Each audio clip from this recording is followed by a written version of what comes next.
ओरिएंट्रो solutions को Delhi metro AFC order मिला। ओरिएंट्रो solutions limited को दिल्ली मेट्रो रेल कॉरपोरेशन से महत्वपूर्ण ऑर्डर मिला है।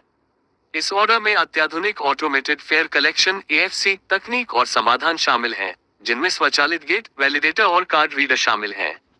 ये साझेदारी सार्वजनिक परिवहन प्रणालियों के लिए उन्नत तकनीकी समाधान प्रदान करने में ओरिएंट्रो की विशेषज्ञता को दर्शाती है। केईसी इंटरनेशनल की वित्त समिति ने निवेशों को मंजूरी दी।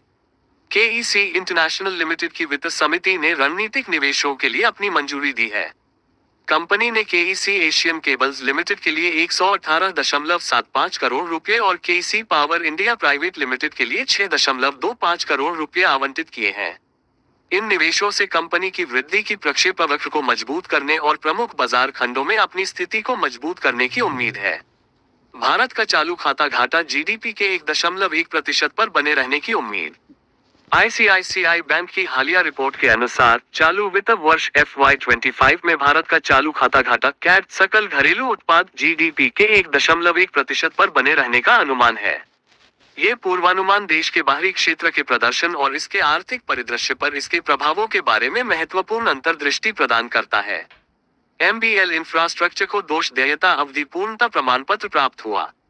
MBL इंफ्रास्ट्रक्चर लिमिटेड ने हरियाणा के PWD भवन एवं सड़क विभाग से दोष देयता अवधि पूर्णता प्रमाण पत्र सफलतापूर्वक प्राप्त किया है। यह महत्वपूर्ण मील का पत्थर विभिन्न इमारतों के निर्माण से संबंधित एक परियोजना की सफल पूर्णता से संबंधित है। यह उपलब्धि गुणवत्ता और समय पर परियोजनाओं की डिलीवरी के प्रति MBL इंफ्रास्ट्रक्चर की प्रतिबद्धता को रेखांकित करती है। उच्च डॉलर मांग के बीच ₹5 फिसलकर $85.53 पर बंद। भारतीय रुपया हल्की गिरावट का सामना करते हुए $5 फिसलकर $85.53 प्रति डॉलर पर बंद हुआ। इस गिरावट का कारण विदेशी मुद्रा बाजार में अमेरिकी डॉलर की बढ़ती मांग और विदेशी बहिर्वाह के कारण है। इन कारकों ने भारतीय रुपया पर दबाव डाला है। Tiger logistics Hindustan petroleum corporation limited द्वारा सूचीबद्ध। टाइगर लॉजिस्टिक्स इंडिया लिमिटेड को आधिकारिक रूप से Hindustan petroleum corporation limited HPCL द्वारा सूचीबद्ध किया गया है। यह महत्वपूर्ण विकास टाइगर लॉजिस्टिक्स को HPCL के महत्वपूर्ण माल और सीमा शुल्क संचालन का समर्थन करने में सक्षम करेगा। ये साझेदारी आयात और निर्यात प्रक्रियाओं को सुव्यवस्थित करने और HPCL के लिए सुचारू लॉजिस्टिक्स संचालन सुनिश्चित करने का लक्ष्य रखती है। उदय कोटक ने 2025 में भारत की वृद्धि के लिए 10 प्राथमिकता वाले क्षेत्रों की रूपरेखा पेश की। जैसे जैसे वर्ष 2024 का अंत हो रहा है, कोटक महिंद्रा बैंक के संस्थापक और निदेशक उदय कोटक ने आगामी वर्ष में भारत की आर्थिक वृद्धि के लिए एक रोडमैप पेश किया है।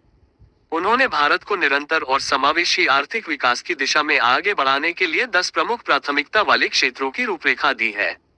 वक्रांगी लिमिटेड ने श्रीराम लाइफ इंश्योरेंस के साथ साझेदारी की। वक्रांगी लिमिटेड ने श्रीराम लाइफ इंश्योरेंस के साथ एक रणनीतिक कॉर्पोरेट एजेंसी टाई अप में प्रवेश किया है। ये सहयोग देश भर में ग्राहकों के लिए व्यापक जीवन बीमा उत्पादों तक पहुंच को बढ़ाने का लक्ष्य रखता है। ये साझेदारी व्यापक ग्राहक आधार तक पहुंचने के लिए वक्रांगी के व्यापक केंद्र नेटवर्क का लाभ उठाएगी। वेंटिव हॉस्पिटैलिटी का स्टॉक 12% प्रीमियम पर सूचीबद्ध। वेंटिव हॉस्पिटैलिटी के स्टॉक ने स्टॉक एक्सचेंज पर मजबूत शुरुआत की, इसके इश्यू प्राइस से 12% प्रीमियम पर ट्रेडिंग की। ये सकारात्मक बाजार प्रतिक्रिया कंपनी के विकास की संभावनाओं और मजबूत रिटर्न देने की क्षमता में निवेशकों के विश्वास को दर्शाती है।